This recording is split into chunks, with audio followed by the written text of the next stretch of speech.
आज आपले धुळे शहराचे लाडके आमदार आदरणीय अनुप भैया अग्रवाल तसेच माजी आमदार आदरणीय राजवर्धनजी कदम मांडे साहेब या सर्व प्रमुख मान्यवर नेत्यांच्या उपस्थितीमध्ये धुळे शहरातील देवपूर येथील अमरधाम स्मशानभूमीचा नूतनीकरणाचा शुभारंभाचा कार्यक्रम करण्यात आला होता।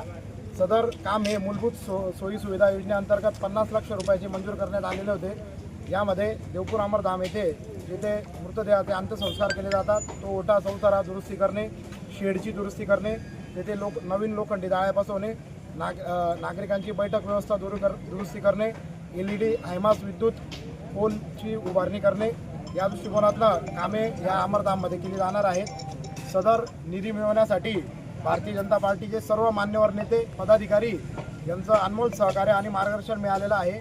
सदर निधी मंजूर करण्यासाठी माजी महापौर सौ प्रतिभाताई चौधरी यांनी विशेष पाठपुरावा केला होता। त्यासाठी धुळे शहराचे पालकमंत्री जयकुमार भाऊ रावल साहेब, आमदार अनुप भैयाजी अग्रवाल साहेब, जिल्हाध्यक्ष गजेंद्र शेठ आंबळकर, तत्कालीन पालकमंत्री गिरीश महाजनजी साहेब, माजी केंद्रीय राज्यमंत्री डॉक्टर सुभाष बाबा भामरे या तसेच आपल्या महानगरपालिकेचे आयुक्त प्रशासक अमिता दगडे पाटील मॅडम या सर्वांचे सहकार्य लाभलेले आहे।